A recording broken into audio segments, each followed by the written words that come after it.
Hey guys, welcome back to my channel. Today I am talking about how I got into photography and kind of how I went from taking photos for all my friends and my family to actually turning it into a profitable business that I'm now full-time with.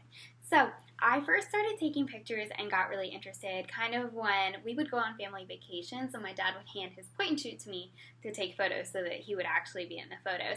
So we would take pictures, and one time on a vacation he kind of like gave me his camera and was like, hey, okay, like you have free reign with the camera, just take pictures throughout the entire trip. And after we came back, he was like, wow, like you have a pretty good eye. And I think like from just that one comment, it kind of like sparked my interest in it. And so after I would like take the camera and I would go out and like take pictures of like nature and landscapes and like no portraits whatsoever. I didn't like taking pictures of people. I liked inanimate objects. That was way easier to work with. So for my high school, we had a project. My project for the year was to take a photo every single day for a whole year. It was called the 365 Project.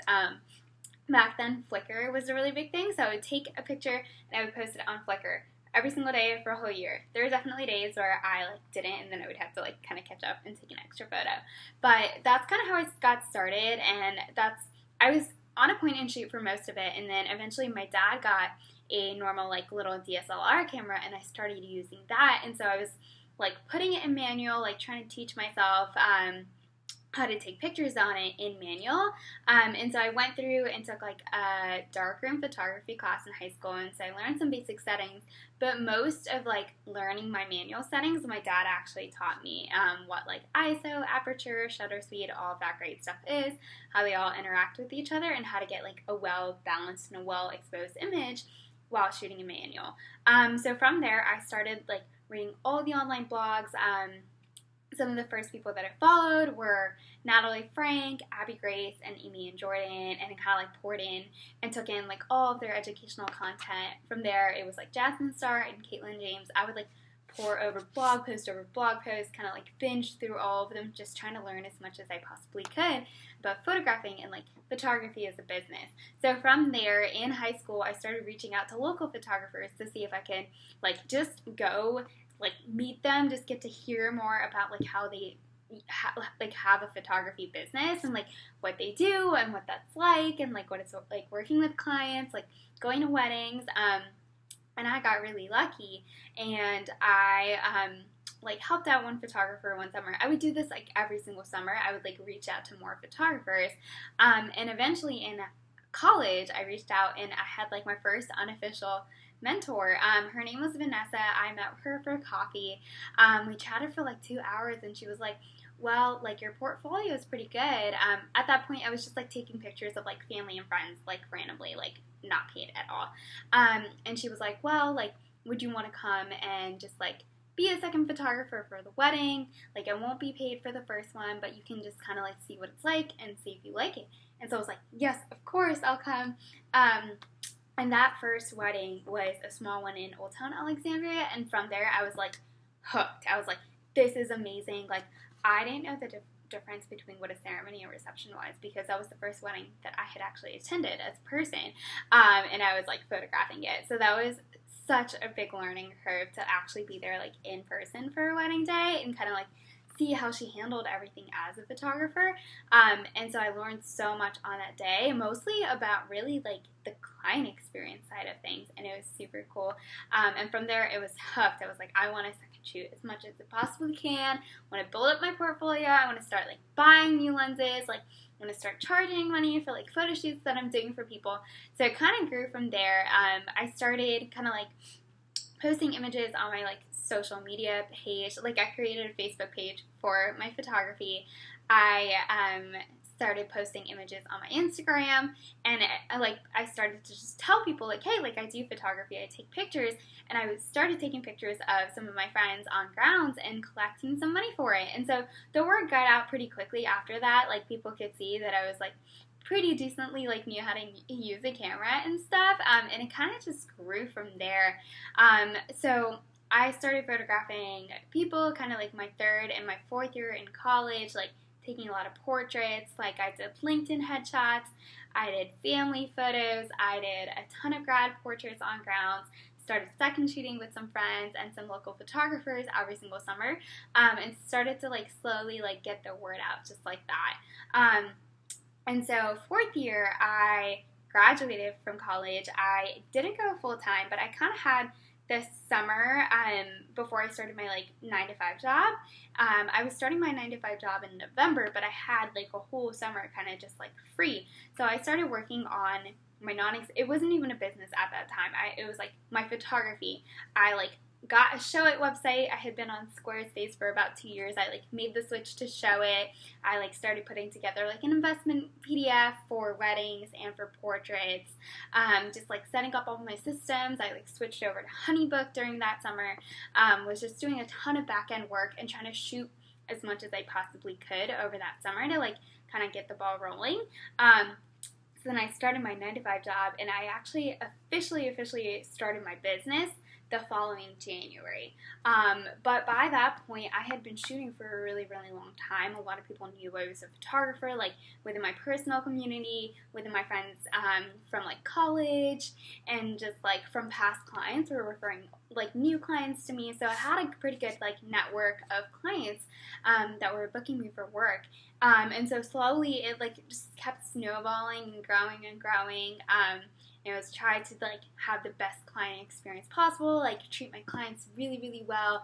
I only had 3 weddings my first year in business, but I treated each one of them like as like I took them so seriously, and I tried to be the absolute best that I could be. In 2018, I started investing in education. I took Caitlin James's consistency course, and then I took Amy and Jordan's shooting and editing course, which at that point I was pretty good at like the camera like setting side of things, but then I took their business course, and that completely changed the game for me, and gave me a really good foundation of like the business side of things. And I got to intern with Hope Taylor. I went to her workshop, and that was like really the Kickstarter for me, of like really being like, okay, like I can make this work. I am going to make this work.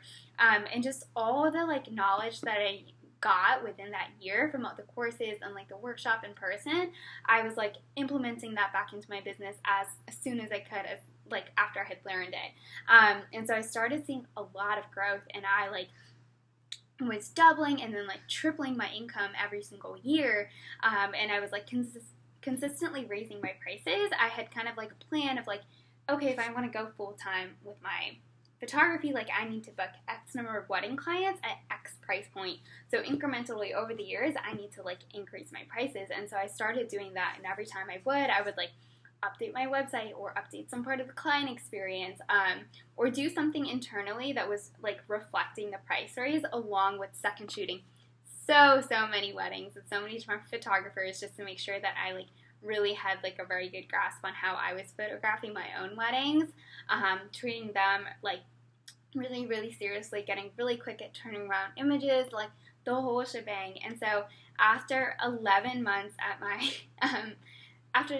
11 months of starting my business, 12 months of being at my full-time job, I actually had to stay for a whole year before I could quit because of like a sign-on bonus when I had first gotten the job and all that deal. So I like stayed for a full, just over a full year, and then I switched and went full-time with my business. And it was crazy. It was definitely a little scary. I was like betting on myself. I was like, okay, if I can channel, like if I'm making X amount with 10 to 20 hours working on the business every single week, like I should be fine if I'm devoting like 40 hours towards the business every single week. And like that calculation definitely paid off. It was like spot on, like the calculation that I had of like how much time I was putting in and how much money I was making from the business. So that first year in business was crazy. It went so well. I was so happy, so grateful to finally be doing what I loved on like a daily basis, and it definitely paid off. So that's kind of been my journey from like start to where I am now. Now I've been full-time for, I think this is coming up, finishing my second year full-time, so I'll be doing my third next year. And it has been an incredible ride. Like obviously there's like very high highs and like very low lows. We're currently in the coronavirus pandemic, so it's been interesting to navigate that as an entrepreneur, but it kind of comes with the journey, and if you have something that you're really passionate about, I 100% think that you should put your all into it. Like, go for it. Like, obviously, like, have a safety net to make sure that you're not putting a lot of, like, mental pressure on yourself. But I would say, like, don't be scared to share your work. Like, put it out there. Don't be scared to share about how passionate you are about it. And if you ever have, like, any questions that you want to ask, always feel free to reach out. I'm a totally open book. I like to be really honest with people about, like, my journey and kind of, like, what it's taken to get to this point, because I know that there's, like, a lot of stuff out there, and it can be hard to kind of, like, nail down, like, what it is you need to do when there's, like, a million things that you can do to kind of get to where you want to go. So if you're not already following along, be sure to follow along on Instagram. My handle is at Manali Sontakee, ManaliSontakee, and I talk all about more photography tips there, business tips there, and a little bit of, like, personal life and all the wineries that I like to go to. But I can't wait to see you over there, and check back in next week for the next video.